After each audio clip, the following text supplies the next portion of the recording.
So the first will be Dr. Jason Litak, who's a dermatologist and Mohs surgeon, and Jason is going to talk about what the patient and dermatologist should know and do about diagnosing melanoma.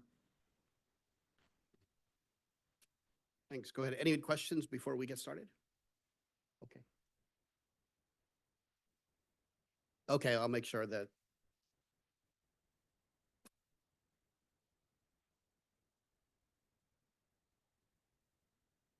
Can we pull? Oh, there it is. All right. Good morning, everybody.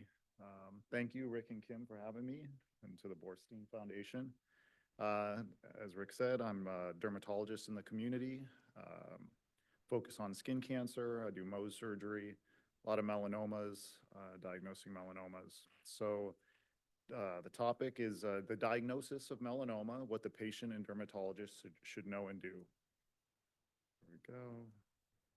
All right, so, why do we want to diagnose melanoma early? So this is the biggest thing, right? Catch melanoma early to the increased survival. So as you can see, this is, the table here, but these are the different stages of melanoma. And stage 0, obviously, that's the earliest you can catch it.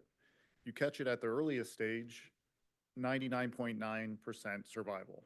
So that means nobody dies. As the stages go further, as the melanoma gets deeper, your survival goes down. So if you don't catch it as early, you can see, stage 4, you have, 80% chance of dying of your disease. So we want to catch melanoma as early as possible. How do we do that? One of the things is to, know the risk factors for developing melanoma. And this has a lot of different risk factors in here. So, if you know who's at risk, then you can diagnose more melanomas. Personal history of melanoma, your relative risk goes to 35. So that's kind of the biggest risk factor. Other risk factors, other types of skin cancer, if you had non-melanoma skin cancers, your risks are up 17 times. And then you can see others, if you have a lot of moles, if you have dysplastic nevi, fair skin, sunburns, a lot of different risk factors for developing melanoma. All right, how do you catch melanoma early? So first is doing a self-skin exam. So look at all your moles and don't ignore any suspicious lesions. So if you see something changing, see something that doesn't look quite right, get it evaluated. And then thirdly, get a skin exam. I may be biased by a dermatologist, but get a skin exam by somebody that knows what they're doing. With skin exams, in general, there's some question in the U.S. Preventative Task Force and these agencies that recommend different screenings. And they say, well, maybe you don't need skin exams actually, because there's been some conflicting data on, more biopsies of benign lesions. And so they say the current evidence is insufficient, but the American Academy of Dermatology, which is kind of like what I trust and what I would go off of more so, is physicians assess the patient risk factors to devise individualized screening recommendations. So, somebody might tell you skin exams are not evidence-based, but the evidence is still building, and I would talk to a physician that knows what they're talking about, whether you should be getting regular skin exams. All right, what is this? Oh yeah, so this is kind of some evidence to support skin exams. People that have skin exams regularly, their melanomas are caught earlier, at an earlier stage.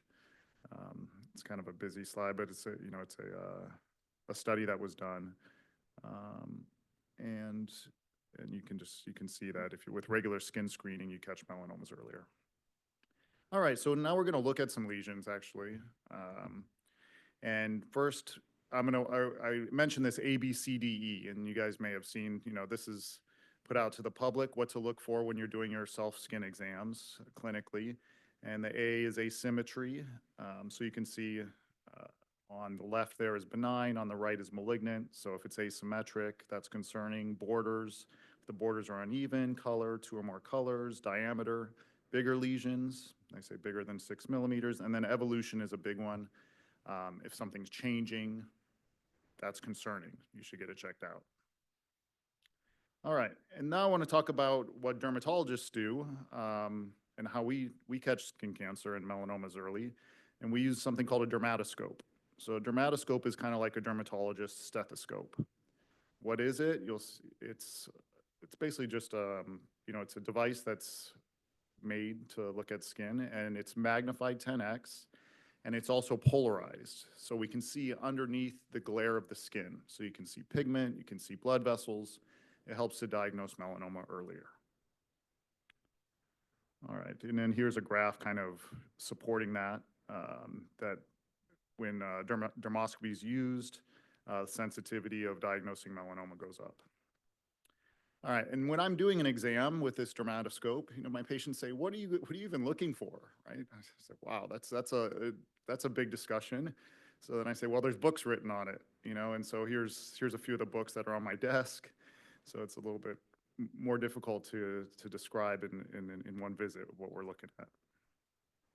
And similarly, I go to conferences. They have dermoscopy conferences, and it's an evolving field. And so there's lots of different things we're looking for with the dermatoscope to diagnose melanoma earlier.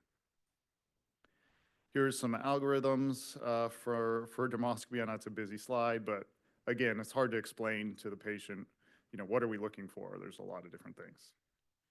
Okay, and then here's some melanomas. So here's kind of, things that we're looking for, right? You have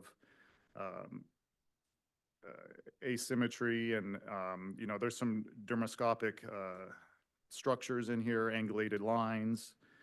And so anyway, just a representative of what we see under the dermatoscope. All right, so when patients come in and they get an exam, the big thing is we're looking at moles, looking at skin lesions. Do we biopsy them or do we not? Are they benign or not? So here's a couple images. I don't know what you guys think. If these look bad, good, should we biopsy them? So one's a melanoma and one's a basal cell carcinoma.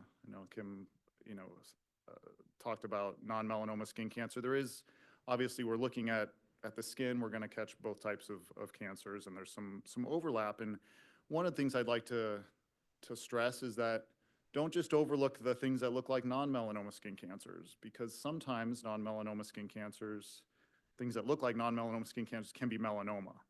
So biopsy atypical lesions so you don't miss melanomas. For example, here's another one. These both look kind of bad, but so we should probably biopsy both, right? Yes, we should, because one's a basal cell and one's a melanoma. So don't just assume that it's not a melanoma. All right, here's a few other lesions. Should we biopsy these? Maybe. Well, that one's a basal cell. This next one, melanoma. And this one, seborrheic keratosis. So, they look pretty similar. Sometimes we biopsy benign lesions if they look atypical, and that's kind of normal to catch as many melanomas as we can.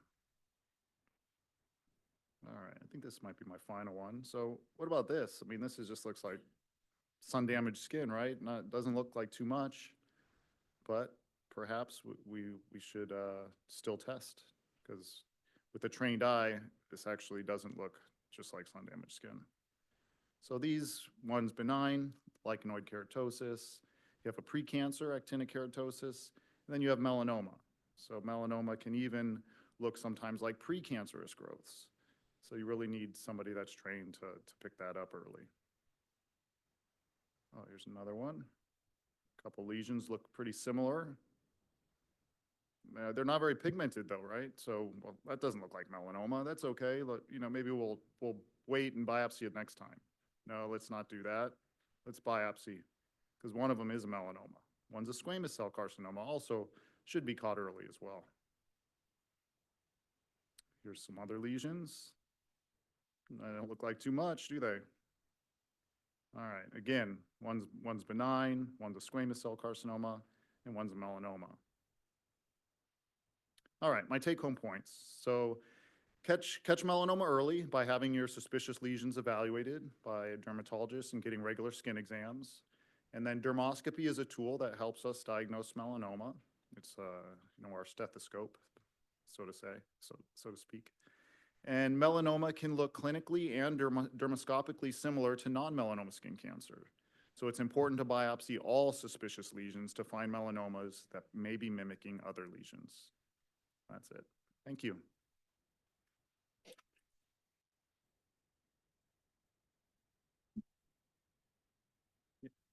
We're taking.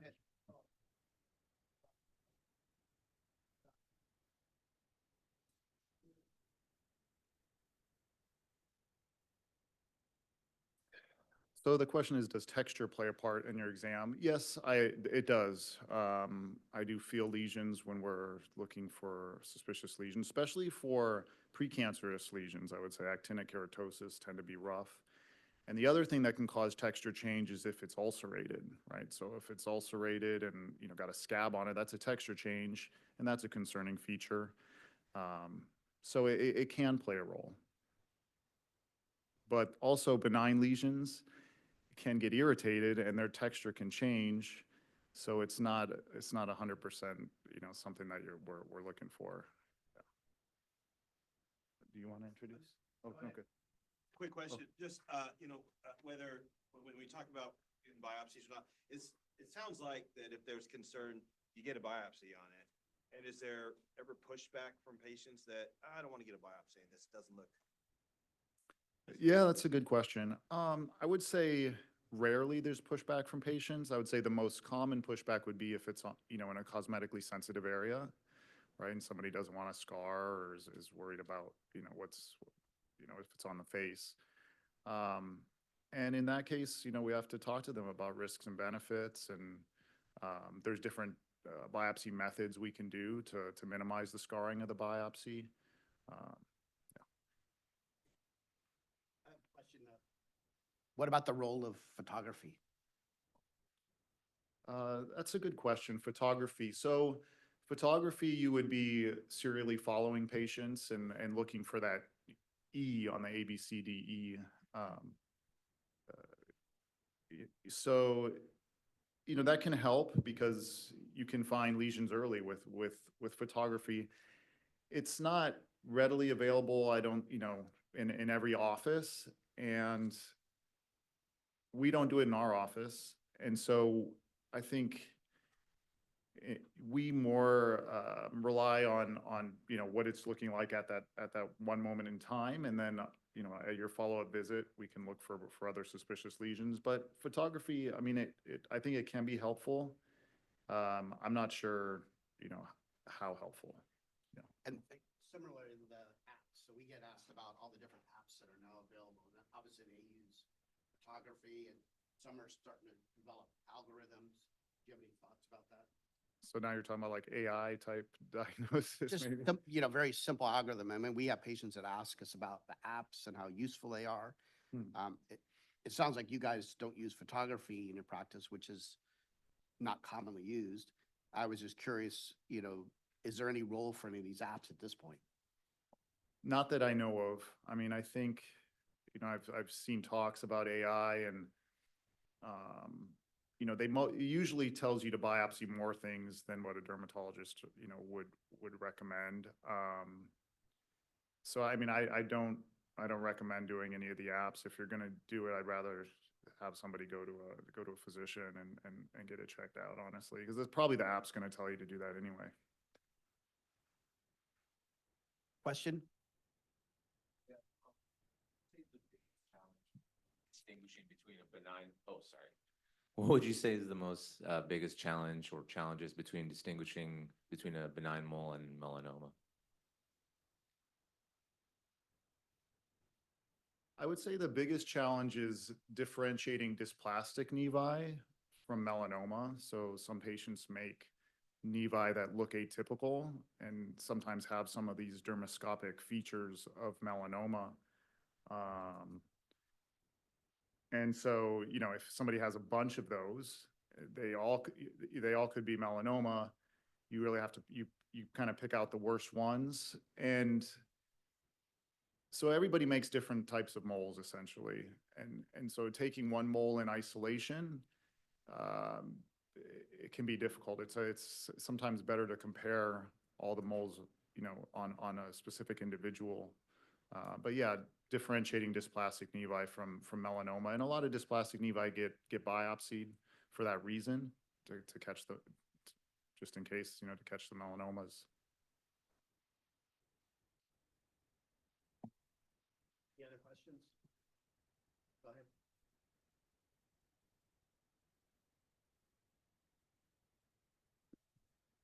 ahead. Yeah, I had a question on how you diagnose an amelanocytic melanoma, because I didn't see any pictures of them. And, you know, I think they're more difficult to diagnose, and patients tend to be diagnosed very late with those. They get mistaken for psoriatic plaques and other things. And so do you have any, I guess, advice to people looking at skin lesions? They can be colorless too, which is troubling. Yeah, no, that's right. I mean, I think I did have one, maybe, you know, maybe here I would call this hypomelanotic here. Right, there's a little bit of pigment. So, I mean, the way to diagnose this is with dermoscopy. There's different types. Usually it's blood vessels actually that we're going off of for amelanotic melanoma. And so those you can't really see with your naked eye. So you really actually need dermoscopy. And you see atypical, you can see some of these atypical blood vessels in this melanoma. Those are not normal. You wouldn't see that in psoriasis.